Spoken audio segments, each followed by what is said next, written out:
Bem, nós estamos acostumados a acompanhar os atletas até o pódio, né? Que gostoso quando chega esse momento da vitória. Agora, que jornada que existe até essa vitória? Existem componentes e ajuda e determinação de muita gente, uma equipe muito forte que trabalha junto para esse atleta conquistar o pódio. E uma figura importante, com certeza, é o técnico. É uma mistura de amor e objetivo. E esse é o tema de hoje do nosso Bastidores da Vitória, que está começando.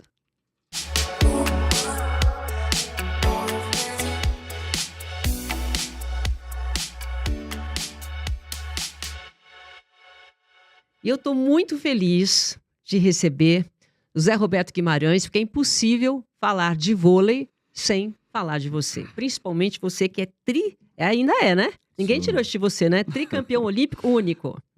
Ainda. Único também técnico que treinou as duas equipes de uma forma, não é assim, treinar. Foi campeão, foi ouro, 92, que fez aquela primeiro ouro do vôlei que estava todo mundo esperando, depois o vôlei, o da feminino com as meninas também, muitas medalhas. E eu vi uma declaração sua que você disse que bronze é melhor que prata? Não. Muito bom que você está aqui. Bom, primeiro é um prazer estar aqui, Silvia, batendo esse papo com você, para a gente poder falar um pouco desses bastidores, do nosso dia a dia, do nosso treinamento, de tanta dedicação que a gente precisa ter quando a gente treina um time, né? De renúncias, de sacrifícios, de você deixar as coisas que você mais gosta na vida, né? É verdade. Da sua família, da sua casa, e dos seus amigos, para o seu trabalho, para você tentar fazer o melhor.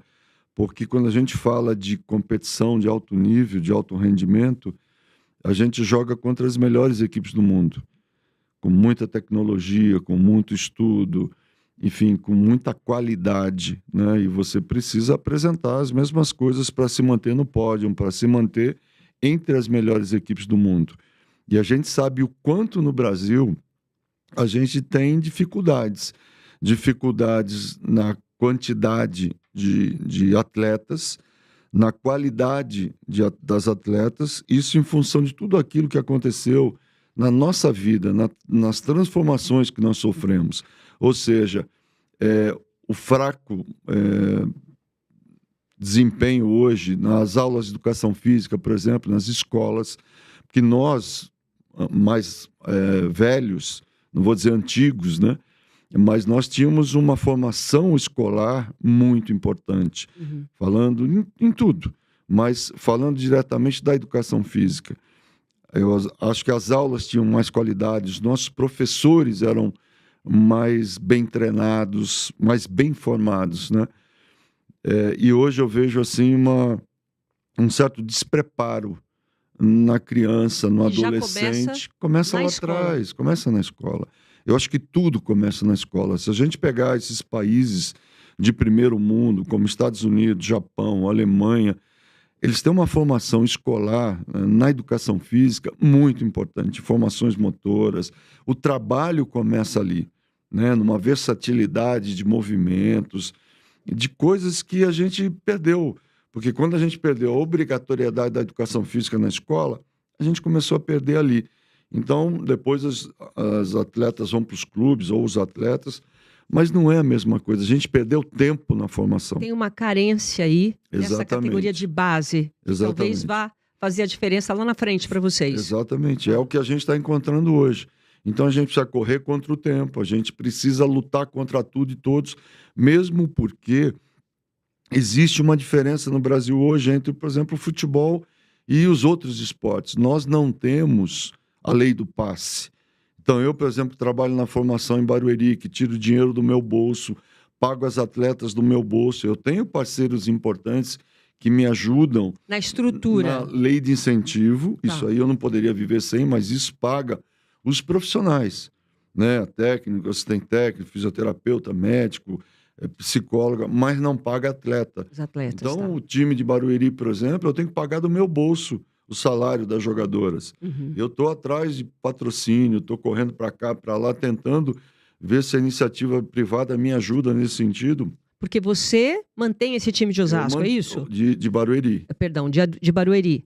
Mas são jovens? São jovens em formação. Nós temos 105 meninas, desde da sub-14 até sub-21 e depois o time adulto. Ah, legal. Então tem muita coisa envolvida aí, um trabalho da família, o centro de treinamento que a gente tem em Barueri, muita coisa que acontece, mas eu não estou tendo apoio de patrocínio direto. Então, o que acontece? Hoje, por exemplo, 2 jogadoras que foram à Olimpíada de Paris recentemente saíram desse trabalho, que nasceram lá. Mas foram para os outros times, porque entendi. pagam mais, têm melhores salários, o que é normal que aconteça. Então, só para a gente entender, só para entender, o que está acontecendo no vôlei hoje? Faz um trabalho, o clube faz um trabalho na categoria de base e investe naquela jovem ou no jovem, e aí depois ela pode ir para outro clube. Exato. E aí ele pensa o seguinte, eu vou investir nisso por quê? Exato. Agora, a minha pergunta... Você tem uma lei para justamente... Silvia, a minha pergunta é assim, por que só o futebol tem a lei do passe? Entendi, então, eu trabalho a jogadora, eu incentivo, eu tento fazer o meu melhor, eu tiro dinheiro do meu bolso para poder ajudar que ela seja não só jogadora de seleção nacional, mas que ela tenha oportunidades na vida. Que ela possa estudar em boas universidades, que ela possa ter um pós-carreira importante, né? Escolhas e ser uma boa cidadã. O esporte como transformação. Ferramenta de transformação. Enfim. Exatamente. Então, tem tanta coisa boa que a gente faz, mas a gente não tem um respaldo de uma lei que diz assim, ela quer sair, ela vai ganhar mais, mas ela tem um contrato de 2 anos, ela tem que cumprir mais um. Aí, a lei não me dá esse respaldo. Então, a gente precisa, né, junto às nossas autoridades, tentar pensar em alguma coisa que possa também respaldar os esportes considerados amadores, porque de amador não tem nada. Então, no Brasil, a gente precisa ter alguém que carregue essa bandeira, que realmente ajude os esportes, que não seja o futebol, a ter essa possibilidade de investimento e de retorno. Zé, esse pensamento vem sempre perto de Olimpíada, pós-Olimpíada, quando a gente tem aí pouquíssimas medalhas. 7 no total desse ano. No Brasil? É muito pouco. Muito pouco. Um país da dimensão do Brasil. E aí tem esse pensamento, as pessoas falam, puxa, a gente precisa investir mais, precisa pensar mais nas escolas. Quer dizer, para mim é um ciclo que não termina isso. É um pecado, porque quando a gente começa, a Olimpíada, a gente começa a pensar um pouco, os resultados poderiam ser melhores e tal, mas o Comitê Olímpico tem nos ajudado muito em tudo aquilo que tem feito. A Confederação de Vôlei, eu posso dizer pela minha pessoa, naquilo que eu recebi. Eu só tenho que agradecer ao Comitê Olímpico, à Confederação de Vôlei, mas não está aí só. Né? A gente precisa de mais ajuda. Então, se eu vou te dar um dado só rápido, Stanford, Estados Unidos, uma universidade americana, ela teve 39 medalhas. Só a Universidade de Stanford, 12 de ouro. Olha só. Alguma coisa eles fazem diferente. Eles fazem diferente, a ajuda é diferente, o trabalho é diferente. E depois as pessoas ficam nos cobrando o resultado. Né? Então, a diferença é muito grande. Quando o vôlei traz uma medalha de bronze, poderia ser ouro, como foi agora. Lógico, a gente quer a medalha de ouro. Claro. Mas a gente sabe das dificuldades que a gente enfrenta, encontra, tudo aquilo que os nossos adversários... Você acha que isso é uma consequência do que a gente está falando? Eu acho que é uma consequência daquilo que a gente está vivendo. Não, mas quando você brincou, você falou assim, eu prefiro o bronze do que a prata, eu achei interessantíssimo. É diferente. Não, prata é segundo lugar, mas prata você perdeu. Exato. Bronze você ganhou, então você sai da quadra com vitória. A diferença é exatamente no final. Quando você sai com vitória, você sai com uma medalha inferior. É o 3º lugar. É um bronze, mas você sai com vitória. O duro é você sair com derrota. Você sai com uma medalha que tem um valor maior que a de prata, de 2º lugar, mas você sai com derrota e frustrado, porque você perdeu o jogo final. Né? Mas essa Olimpíada foi uma Olimpíada diferente para você? Porque teve algumas competições, umas coisas na internet, né? Que você estava mais silencioso, mais emotivo. Tem até uma imagem que você está... sei lá, chorando no final. Foi uma Olimpíada diferente para você, para o grupo? A gente nunca sabe se vai ser a última. Então, quando eu parei ali naquele momento e que acabou o jogo e que eu comecei a olhar o ginásio, né, eu me perdi ali nos meus pensamentos, eu comecei a ficar muito um sentimento de final, sabe, Passou isso na sua cabeça? passou, Será claro que que é a passou, última? é. E para quem viveu a vida inteira dentro da quadra, vivendo esses momentos, e você achar que você sai da Vila e que você entra no vestiário na última pré-eleção, no último contato com as jogadoras, no último jogo, eu falei assim, será? Eu não sabia. Até Então, hoje. até hoje. Até hoje, em Mas primeira mão aqui. Até é, hoje. Quer dizer, essa entrevista já vai, as pessoas já vão saber. Já foi renovado e você foi participa dos próximos 4 dos anos como 4 anos. técnico feminino. Isso, mas eu não sabia o que ia acontecer. Então, essa incerteza, o viver esse momento, essa emoção, porque a coisa mais legal das nossas vidas, eu acho, Silvia, são as emoções que a gente vive, pelas coisas que a gente passa, as dificuldades, as crises e como a gente sai delas, vitórias e derrotas. Isso faz parte do nosso aprendizado. E tudo isso eu estava vivendo ali, aquele momento, né? E tudo muito rápido. E eu não queria que passasse aqui. Lógico que a gente tinha perdido para os Estados Unidos na semi, mas a gente tinha acabado de ter uma vitória muito importante, porque a gente ia trazer uma medalha para o nosso país. A nossa bandeira, ela ia estar lá, junto com a dos Estados Unidos e junto com a da Itália. Então, para a gente tinha um significado muito importante. Quer dizer, a nossa bandeira sendo mostrada para o mundo inteiro, a única coisa, nós não íamos ouvir o nosso hino, Uhum. mas a gente estava ali.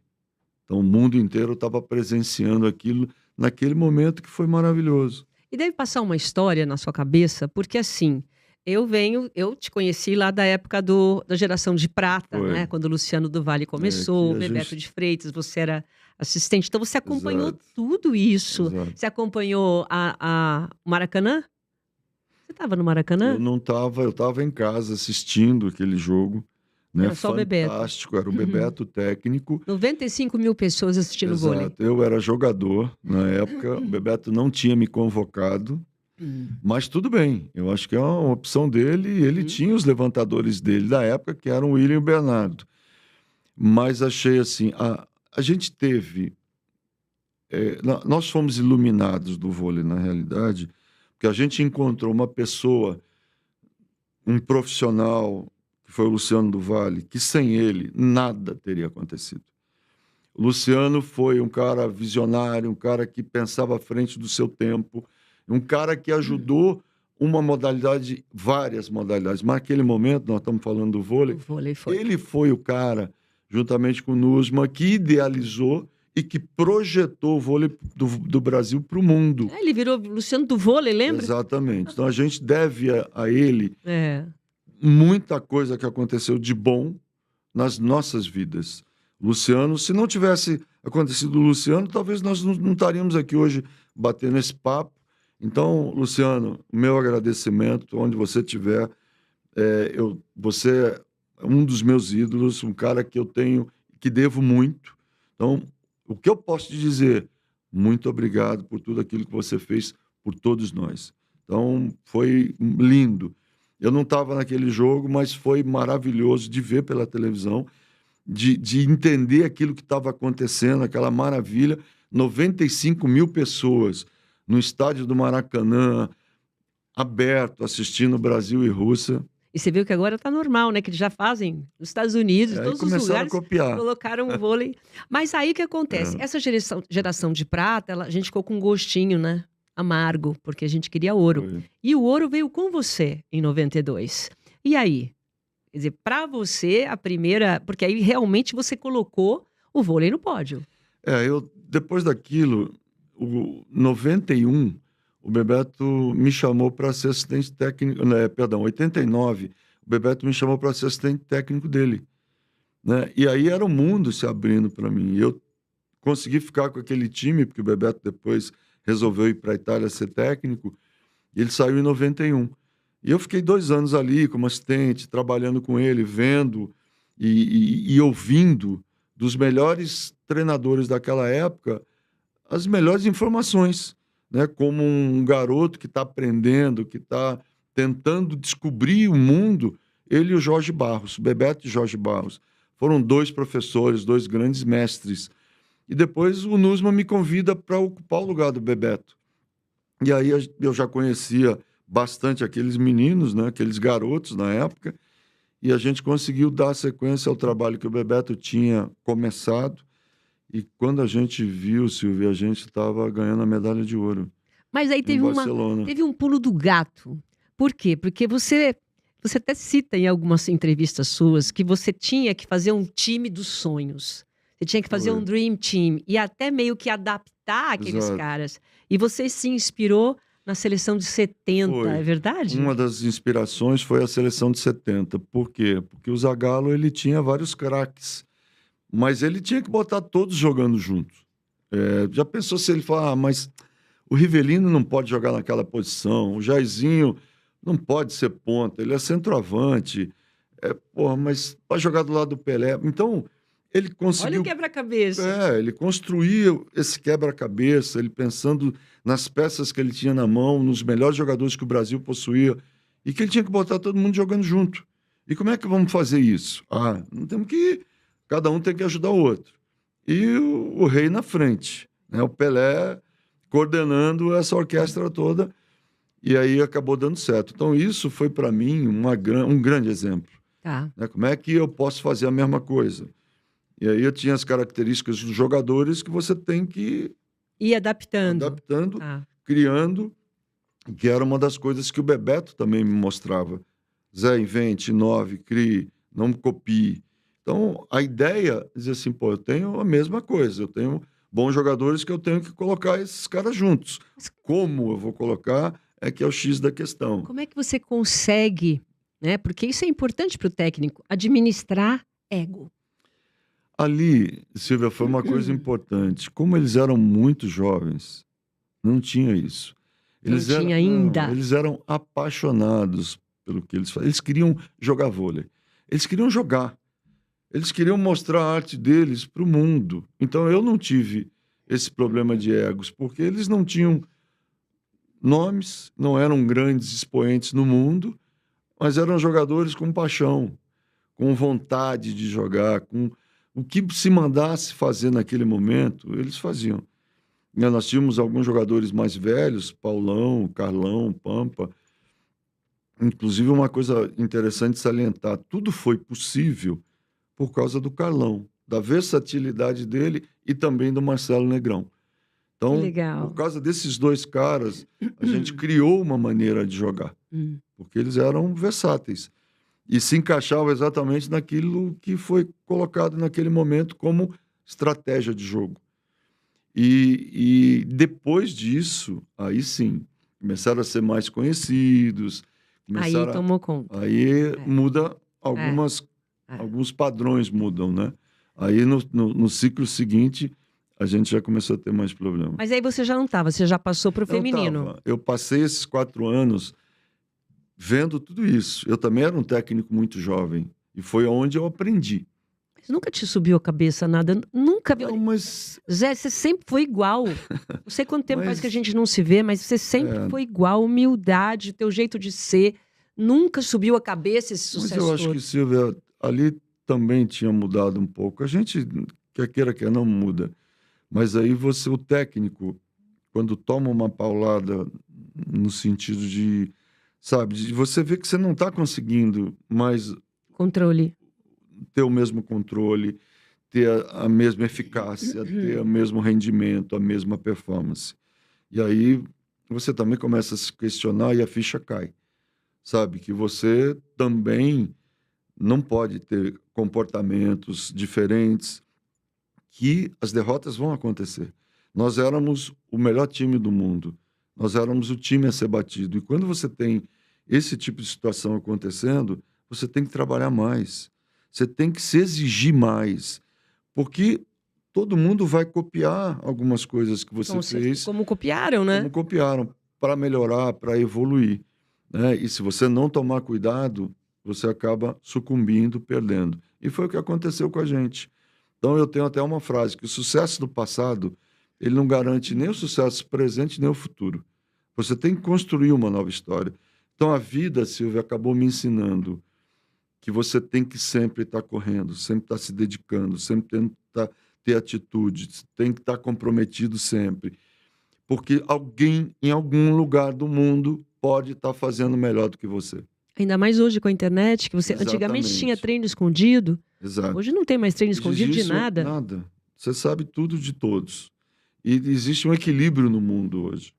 E que todo mundo está no mesmo patamar. O que vai fazer diferença são detalhes, é o comportamento, a atitude, é o mental, né? Como é que você vai estar exatamente naquele momento que você tem que mostrar para o mundo que você é melhor, né? E a gente passou por várias, Silvia. Por isso que acho que eu apanhei tanto da vida que hoje eu sempre tenho os pés no chão. Eu acho que as dificuldades vão acontecer, os momentos de dificuldades vão acontecer, e você tem que trabalhar muito. Você tem que se preparar muito para esses momentos, e você pode perder ou ganhar. Mas para esses desafios que você fala, essa dificuldade, foi muito mais na vida profissional ou na Não, pessoal? vida profissional, Tá. sempre. Eu acho que a minha vida, ela passou a ser mais 80% profissional e 20% pessoal. Então as suas lições vieram muito mais da Muito, carreira do que da muito, tua vida por porque isso. a minha vida foi dentro de uma quadra de vôlei. Né? Eu tive poucos momentos com a família. Eu não fui um bom pai. Bom pai no seguinte sentido, de participar da vida das minhas filhas. É o preço que você pagou, É o né? preço que eu tive que pagar. Quem construiu, não construiu, mas quem segurou a minha família foi a minha mulher, Alcione. Mas você gostaria de também ter participado, Muito, né? muito. Claro, Eu que bom que a sei, Alcione segurou, né? eu sei que ela entende isso. Tanto é que ela sempre diz: "Ó, nós precisamos que você fique ali. Trabalha que eu seguro aqui." Olha que legal. Então, a Ela podia falar o educação. contrário. Ai, a gente quer Não, você mais exato, pertinho, para aqui, fica um pouco mais com a família. Porque ela exato. sabe que esse é teu sonho. Não, do meu É onde lado, você vibra a tua teve energia. sempre uma grande mulher, entendeu? Porque ela segurou. Em todos os sentidos, ela foi uma grande mãe, uma grande esposa. Ela segurou o alicerce da família o tempo inteiro, e eu fora, Sim, trabalhando com as seleções, viajando e passando meus perrengues ali, e vinha me queixando para ela, e ela que, pô, vamos que lá, vamos legal, que embora. Ela legal. sempre me ajudou muito. O que foi mais difícil para você mentalmente falando? Porque eu fico imaginando, ah, quando é uma derrota, claro, não é fácil, mas no dia seguinte tem um jogo, sei lá, tem os Estados Unidos. Como é que você recupera uma equipe e a sua mente também após uma derrota? É sempre muito difícil, principalmente no Brasil, que é um país onde segundo e último é a mesma coisa. Uhum. Então, você perdeu o primeiro lugar, não interessa mais nada. E a gente aprendeu a valorizar essas lições. Como é importante uma medalha de bronze, como é importante uma medalha de prata. Porque, Silvia, vamos raciocinar. Existem 8 bilhões de pessoas no mundo. Eu fui o segundo colocado, o terceiro, o quinto. Né? Se você pega, por exemplo, o hipismo, o Stefan Baixa foi o quinto colocado na prova individual nos Jogos Olímpicos de Paris. É um ótimo resultado. Ele é o Eu não vou quinto do dizer, é o quinto planeta. exatamente a fazer aquilo. Ele teve uma falta, 4 pontos, mas ele fez uma pista excepcional. Quantos gostariam no mundo de ter feito a pista que ele fez? É. Ele fez uma falta, mas um ótimo resultado. Então, Stefan, parabéns. E o que eu acho é isso, a gente tem que valorizar esses feitos, o quanto foi importante. Então, a gente sabe que quando a gente volta para o nosso país, o brasileiro desmerece isso. Hoje, Silvia, eu noto um comportamento diferente.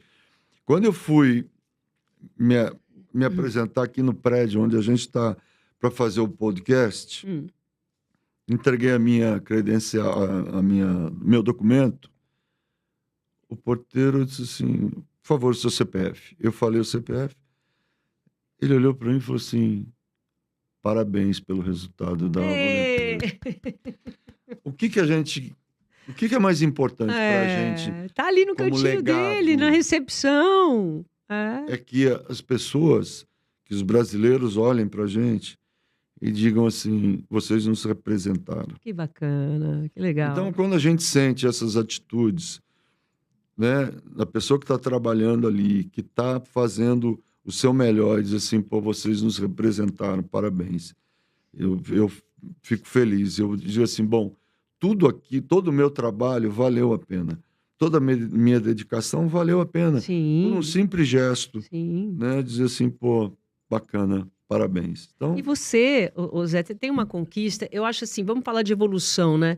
Desde 92 que você está acompanhando a evolução do vôlei. Na uhum, sua opinião, a gente evoluiu realmente? sim. Nós fomos, porque tem uma época que você mesmo falou que o vôlei ganhava, ganhava, ganhava, era imbatível.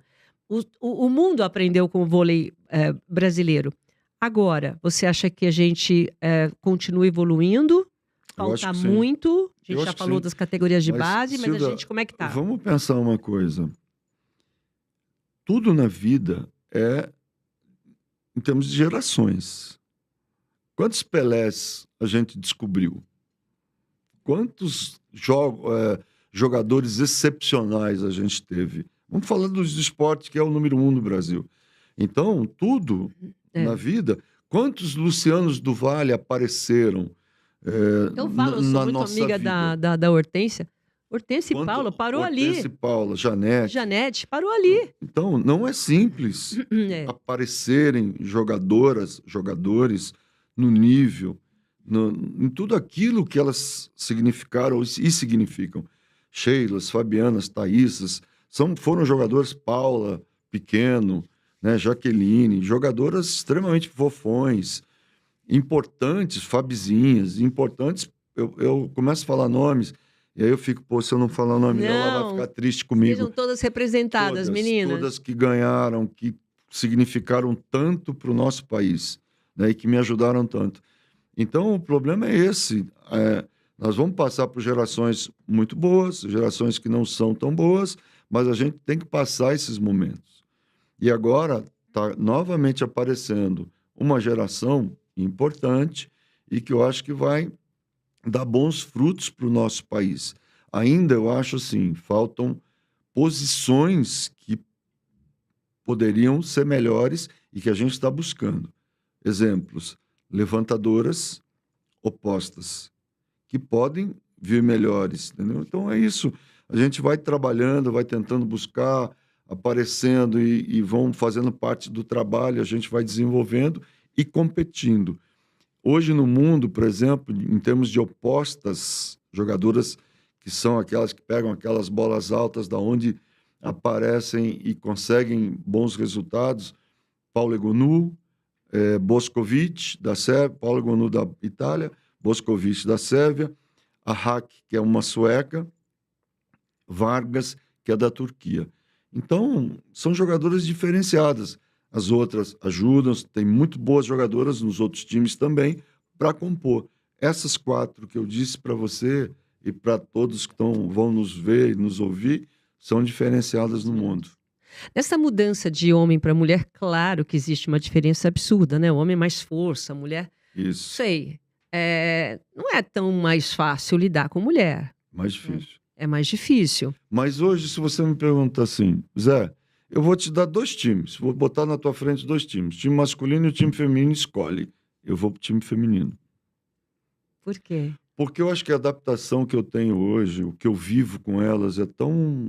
Eu tô tão já habituado, tão inserido no contexto feminino, que eu acho que eu não saberia nem como começar com o masculino. Mas a mulher é um ser complexo, hein? Mas assim, Cada dia ela tá de um jeito.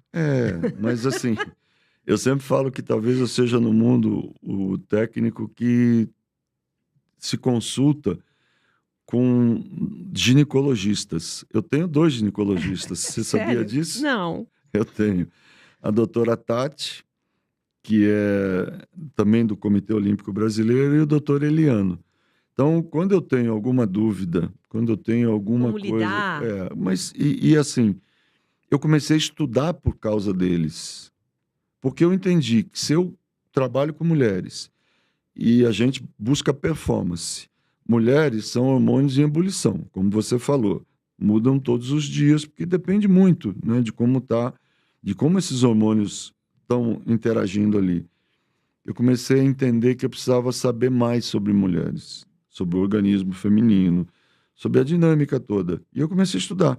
Então, quantos sintomas de TPM existem e por que eles acontecem? Então, eu fui buscar, fui entender um pouco disso até para poder entender e sentir que eu preciso também entender esses momentos. Eu acho o máximo o homem que vai aprender como é que funciona a cabeça da mulher. Preciso. Eu não estou falando do Zé Roberto só, não. No sentido geral, né? Aprender a lidar. A mulher é um ser Porque a mulher complexo. é muito forte, Silvia. É. Eu acho que elas têm uma força, um sexto sentido. Elas realmente têm uma sensibilidade acima do normal, desse mundo masculino. É. Então, se você também não interagir ali, não tiver essa sensibilidade... Minha mulher fala assim, e você tem que ter alma feminina. Concordo. Eu digo, como é que eu faço isso se eu nasci uma mãe que teve 4 filhos, homens, uma mãe que teve 5 irmãos. Nossa, muito homem na Muito família. homem na família. A tua referência estava difícil. Aí, minha referência, eu não tive uma irmã. Talvez isso tivesse me ajudado. Sim. Então, esses eu acho que foram os grandes problemas. Eu tive que aprender tudo muito rápido. De como me localizar nesse mundo feminino. Mas hoje, Silvia, eu não troco, não. Eu acho que eu já me sinto à vontade de falar sobre coisas femininas, de entender coisas femininas e de treinar mulheres, né? Eu me localizo bem ali. Eu não gostaria de trocar, não. É uma sensibilidade que a pessoa tem que ter. E aí você, no caso, tem que lidar também, isso é uma coisa que eu quero para a próxima pergunta, mulher, ela tem aquela rixazinha, porque o homem é mais fácil, agora ela implica com a outra, você está dando mais atenção para a outra, como é que você lida com isso? E principalmente você impor a liderança ali. Para ser líder, né, para você colocar ali uma líder, quais são os requisitos necessários? Eu acho que a liderança ali é uma liderança de conhecimento também, eu acho que de experiência, de tudo aquilo que eu passei durante toda a minha vida dentro de uma quadra, treinando homens e mulheres. E, na realidade, você treina pessoas. Oba, né? E que você precisa de performance dessas pessoas. E o que eu aprendi é que você tem que falar muitas vezes com coração. E olhando no olho. Emoção? Emoção. Você puxa para emoção quando você quer? Principalmente, por que isso, Silvia? Porque nós somos latinos. Os latinos são emocionais, são emotivos. E tem coisas que você tem que pensar, álibis que você tem que ter para tirar o melhor. Mas quando você fala da mulher, e o que eu aprendi com elas é que você muitas vezes tem que olhar no olho dela para dizer sim ou não. E dizer realmente aquilo que tem significado. E ela entende aquilo como uma coisa... Como verdade. De verdade, que você está sentindo as mesmas coisas que ela. Quando ela vem te contar um problema, qual é o grande erro do homem? Eu não estou aqui para ensinar homem nenhum, pelo amor de Deus. Mas ensina, por favor. Não, mas não é isso. É que sempre tem aquela coisa assim, do conselho que você vai dar. Ela não quer conselho nenhum. Ela quer que simplesmente você a ouça, que você entenda e que você compreenda tudo aquilo e o significado que ela está vivendo. Então eu comecei a entender esse lado feminino e partir mais por esse lado do sentimento, da emoção, mas também cobro o lado de não pode ter mimimi. A coisa tem que ser honesta, sincera, porque nós vamos jogar contra adversários, Silvia, que vão querer arrebentar com a gente. Então a gente tem que ter um lado forte, um lado da disputa, um lado da competição que requer mulheres guerreiras. Então você tem que ter esse balanço, esse equilíbrio, que eu acho que tudo na vida é equilíbrio, onde você jogue com com essas situações de performance, também dos sentimentos, e que tem que ter um equilíbrio bacana entre esses dois lados para que você atinja a sua melhor performance. E a gente estava um pouquinho antes aqui de começar falando de bullying, né? Quem nunca sofreu? Nossa geração sofreu bastante. E às vezes eu vejo em quadra as oponentes, as adversárias, brigando, falando. É uma pressão da torcida, é pressão do time adversário. Exato. Elas têm uma preparação mental para gente isso? Você tenta treina fazer. isso? Exato, a gente tenta treinar isso, a gente tenta prepará-las para o que vem no futuro. Hoje, as mídias sociais, por exemplo, criam muitos problemas para a gente. Nas opiniões, tem gente que dá opinião e que nunca ganhou nada, nunca competiu em nada, mas acha que é um técnico de cadeira que sentado ali, ele sabe tudo. Tinha que ter substituído, tinha que ter feito isso, mas tem que jogar aquela, tem que Isso jogar não é outra. não só no futebol, no vôlei É também. horrível, né? Mas, enfim, eu procuro não ler, procuro não dar ouvidos a isso. Você não gosta muito, porque você não lida bem com essas críticas ou você não dá importância? Não, eu não dou importância. Sabe Tá. por quê, Silvia? Eu dou importância para as pessoas que criticam com sabedoria. Ah, não funcionou isso, não funcionou aquilo, poderia ser melhor, mas pessoas que tenham conhecimento daquilo que estão falando. Uhum. Não há críticos que gostam mais de jogadora Y do que jogadora X. Aí eu não, sabe? Ou torcedores de clubes, que porque a sua jogadora não foi, a jogadora do clube dele não foi, que foi a jogadora de outro clube. E que ele não gosta, porque ele não teve sei lá, ele pediu um autógrafo, ela não deu, coisas desse tipo. Uhum. Então, esses haters aí Dificultam também. Hoje dificultam tem o trabalho. também E aí isso. elas, algumas vezes leem, outras não. Então, Você isso deixa usar o celular? Lá eu deixo, durante a Olimpíada, Silvia, eu pode não usar? proíbo nada, a Tá. não ser na hora do treino. Tá. Então, de ler mensagens e tal, eu acho que no teu horário de trabalho, você tem que concentrar no seu trabalho. Tá. Então, a gente tem esse rito lá. O nosso ritual, ele começa quando a gente começa a trabalhar, acabou. E aí, essa coisa, eu peço para elas não lerem, não ficarem É uma com proteção, atenção. né, mental. Exato. É isso Senão, mesmo. é difícil, né? Quando você pega as pessoas falando do teu trabalho. Mas, enfim, a gente sabe o que a gente passa ali. É. 6 horas por dia, ralando, treinando, se jogando no chão. Eu não, de vez em quando até eu me jogo, né? Para mostrar o exercício que tinha que ser feito. Aí os caras falam assim, pô, Zé, você tá com setentinha, né? 70 já? 70. Eita, não parece. Mas Não parece, os anos se passam, prepara Silvia. também, né? Eu me preparo. Faz Eu treino exercício. quase todos os dias. É. O quê? Corrida? Tênis. Tênis? Você é Eu não gosto de fazer muita hipismo. musculação e hipismo também quando dá. Que não é sempre. Eu, por exemplo, não tenho montado, faz tempo que eu não monto, porque não está dando tempo de ir para o hipismo, porque você tem que ficar com o seu cavalo e treinar e tudo mais. Eu não estou me dando muito esse direito, sabe? Então, o tênis é 1 horinha, eu entro na quadra, 1 horinha eu saio, e aí já vou fazer as minhas coisas. Graças a Deus, né? Tem que ter. O que você aprendeu ao longo dos anos que se mostrou crucial, na sua opinião, para você ter sucesso como treinador? Eu acho que é aquela coisa que a gente sempre escuta, né? Do trabalho, da dedicação, do comprometimento, dos exemplos de outros treinadores, de exemplos de empreendedores, empresários de sucesso, que trabalharam muito, que se dedicaram muito, que construíram grandes coisas, grandes empresas, grandes negócios, e que, ou não, né? Mas que se dedicaram.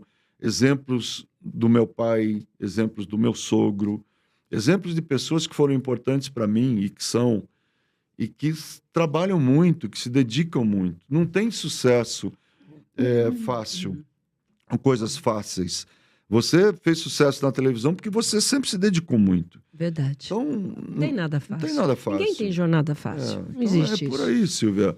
Trabalhei muito. Todo mundo trabalha muito. Exato. Todo mundo se dedica muito. Então, o que vai fazer o diferencial depende da forma como você encara esses seus desafios, como você interage, como você se posiciona, quais são as suas atitudes em relação aos problemas, os momentos de crise, como é que você consegue passar por eles, né? As vitórias são assim, porque todo mundo tem derrotas. Agora, como você vai trabalhar com essas derrotas? O que elas vão significar para você? Uma vez eu estava conversando com a Hortência e ela falou assim para mim, Silvia, eu nunca acho que eu perdi. Nunca tem derrota para mim. Falei, como assim não tem derrota? Ela falou, porque se eu dei o meu melhor, se eu fiz tudo que eu podia, o outro que venceu. Claro. O que você acha? Eu acho que é muito bom. É muito bom quando você é jogador.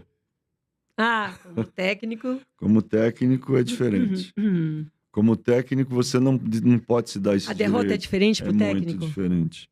Por quê? Eu, por exemplo, a derrota para mim, porque eu me sinto culpado e responsável pela derrota. Mesmo tendo feito melhor? Mesmo tendo feito o meu melhor. Você se cobra que você poderia ter agido diferente? Poderia agir A diferente, ter treinado substituição diferente? poderia ter treinado melhor as jogadoras, elas poderiam ter jogado melhor. Eu sempre acho que as derrotas, elas são culpas minhas, são principalmente minhas. Então, eu sempre levo a derrota muito, muito a sério. E aí, por exemplo, acabou aquela derrota e você fica pensando nela, ou você consegue ter essa recuperação mental para... Vambora, Consigo. acabou, essa já foi. Consigo ter recuperação mental, porém, chego lá, seja no hotel, seja em casa, eu vou estudar. Por que a gente perdeu? Você vai olhar cada erro, tudo Vou, direitinho, vou. analisar cada Quero ver situação. rápido por que aconteceu aquilo. Eu fico horas e horas e horas estudando o que deu errado. E a gente falou aqui que tudo está globalizado, todo mundo sabe tudo, não dá para esconder mais nada, não dá para esconder treino. Quer dizer, os Estados Unidos já sabem o que você faz, enfim. Qual que é o detalhe?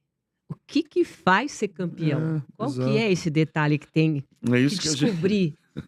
É isso que é a coisa legal da vida, né? É que você nunca sabe aquilo que realmente vai te fazer, vai te dar a vitória.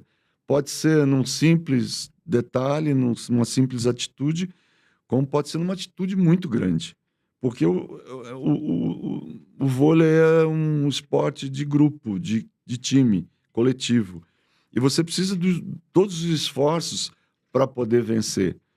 E aí é que como você vai conseguir fazer com que o time esteja tão concentrado, focado, para que essa vitória venha. Então, na derrota com os Estados Unidos, momento do começo do tie-break, porque houve altos e baixos dos dois lados. Eles jogaram mal o segundo set, a gente jogou mal o terceiro, mas não foi um jogo bonito, um jogo bacana. Só que a gente começou mal. Eles nos deram chance no quinto set, no tie-break, no começo. E a gente não aproveitou. Como a gente não aproveitou, a gente chamou os Estados Unidos para o jogo de novo. Então aí a gente teve um momento de fraqueza, de não concretizar pontos importantes que faltaram no decorrer do quinto set. Então, é difícil, Silvia, é uma linha tão tênue entre o fracasso e o sucesso, que é exatamente esse ponto que faltou, que se a gente tivesse concretizado, a gente teria ganho e teria ido para a final. Aí você vai dizer, mas será que na final a gente teria ganho? Eu, particularmente, já ouvi assim histórias, se a gente tivesse passado, a gente não ganharia da Itália. A gente não aguento isso. Isso não existe. Porque a gente está falando de pessoas. Isso a gente está falando de treinamento. Exato. E às vezes o que eu sinto, Zé, que o brasileiro, por ser mais emocional do que todos, eu estou na frente dos Estados Unidos, eu estou na frente da Itália. Só o nome Itália e Estados Unidos já... mas a gente aprendeu durante os anos que não. Que eles são tão bons quanto a gente. E tem essa coisa do intercâmbio também, né? Então, para a gente não tem isso. A gente tinha ganho da Itália na Liga das Nações. E uma das jogadoras da Itália, a Danese, que é uma central, tinha dito assim, olha, eu acho que ainda vai ser a final olímpica, só que a gente gostaria que fosse um resultado diferente, que a Itália tivesse ganho. Claro, mas eu não tinha medo da Itália. A gente treinou muito para aquele estilo de jogo também, como era o estilo de jogo da Turquia. Então, mas antes a gente tinha que passar pelos Estados Unidos. E a gente não passou. Mas não tem Faz temor. parte, né, Zé? Faz parte. É jogo. E ali, um detalhe ou outro, uma bola que você não defenda, um saque que você erre no momento. Acontece de um lado e do outro. Era o momento deles. Nós temos que preparar melhor para a próxima. E o que mais te emociona, Zé, hoje? O que faz você chorar? O que mais me faz chorar é escutar o hino do meu país. Isso mexe comigo. Deve ser emocionante, né? E ver a bandeira do meu país junto das outras. Isso me faz chorar. Isso me emociona, porque eu sofro com isso. É aquilo que você está falando, de ver os Estados Unidos na frente, da Itália na frente, isso para mim não tem relevância.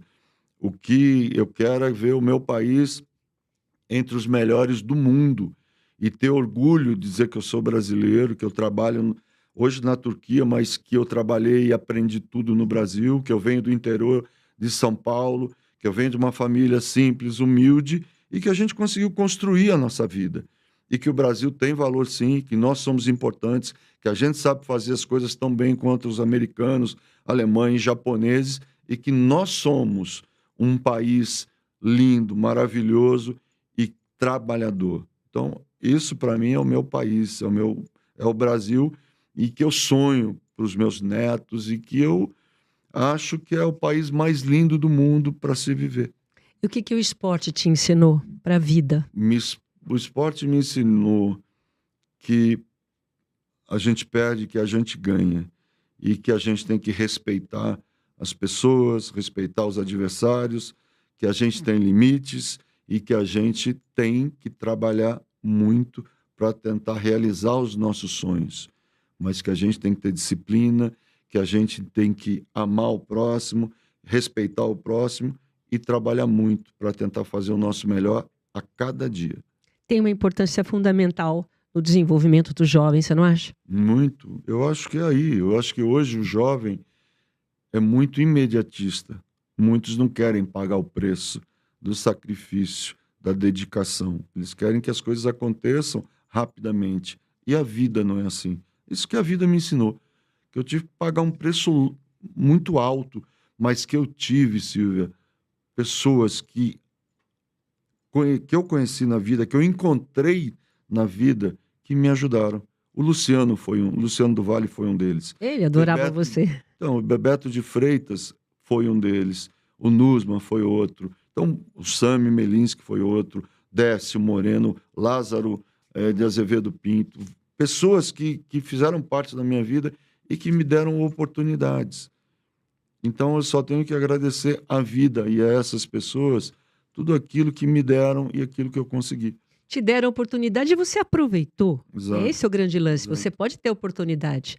Exato. Você tem que aproveitar e tem que trabalhar por ela e cada vez mais. Exato. É aí. Eu sempre agradeço a vida, porque ela foi muito bondosa comigo. Me dá a família que eu tenho, né? A Alcione, as minhas filhas, meus netos. Já os tem genros neto? agregados, eu tenho 5. Os agregados. Agregados que eu tenho o maior carinho, o maior amor por eles, que são ótimos genros. E todos eles vão para a Turquia? Quem que vai para a Turquia com você? Vai ficar 4 anos lá? 6 meses?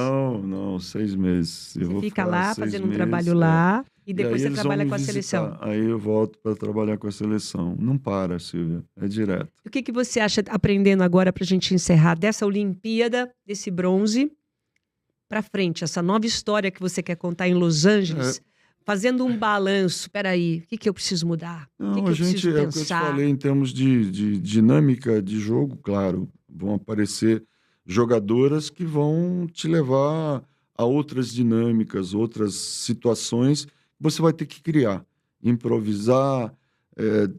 Eu sempre deixo à vontade, eu não fico... A gente treina jogadoras e deixa o jogo na mão delas. Eu não fico... mas Cris tem que jogar aqui, tem que jogar lá. Ela tá na mão. Eu tento ajudar ali. Mas não é o técnico que tem que falar, tem que isso, tem que aquilo? Não, mas você deixa o jogo na mão dela. Você treina jogadoras para que elas desenvolvam da melhor maneira possível. Tá. Existe uma estratégia que foi estudada anteriormente, mas o jogo está na mão delas. A hora que a bola chega, ela tem que saber o que ela vai fazer. Então, ela vai criar, ela vai fazer, ela vai botar o time para rodar e para andar. Dar o ritmo, é a levantadora que dá. Mas a gente tenta ajudar. Agora, eu não fico toda hora tentando mudar, ou tentando tirar da cabeça dela. Não, ela sabe o que ela tem que fazer. Entendi. Ela foi treinada para aquilo.